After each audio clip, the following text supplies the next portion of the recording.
Të dielën përfundoi numërimi votave të diasporës për subjektet politike për të 12 qarqet e vendit, ndërsa më herët është mbyllur procesi numërimit të votave brenda vendit për subjektet politike dhe po ashtu për kandidatët në listë të hapur. Nga procesi numërimit të votave ka rezultuar se në zgjedhjet e 11 majit, Partia Socialiste arriti të fitojë 83 mandate, ndërsa Partia Demokratike 50 mandate. Në kuvend për herë të parë do të ketë edhe deputet nga partitë e vogla dhe të reja, ku 3 mandate u fituan nga Partia Social-Demokrate Tom Doshit, 2 mandate nga Partia Mundësia e Agron Shehajt dhe nga 1 mandat kanë marrë Nisma Shqipëria Bëhet e Adriatik Lapajt dhe Lëvizja Bashke Arlind Qorit. Por sa vota mori secila prej këtyre partie brenda dhe jashtë vendit? Më konkretisht, sa i përket procesit të votimit brenda vendit, Partia Socialiste e Shqipërisë ka marrë 733.587 vota, thëndryshe 52.14%.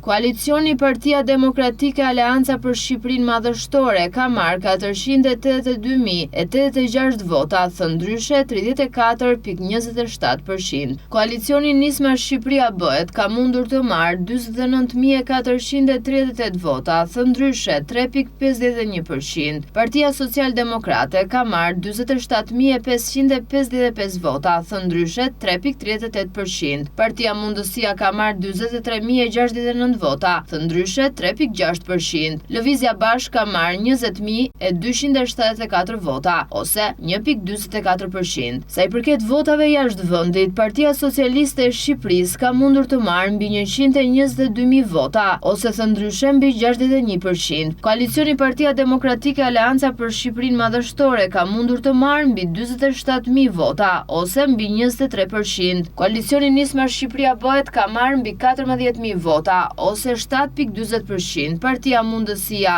mbi 5.900 vota, ose 2.97%. Lëvizja Bashk ka marrë mbi 4.000 vota, ose 2.17%, ndërsa Partia Social-Demokrate ka marrë mbi 2.000 vota, ose 1.16%. Në rezultatin final, pritet të shtohen edhe votat preferenciale për kandidatët për të pasur një tablo të plotë se si votuan shqiptarët në 11 maj.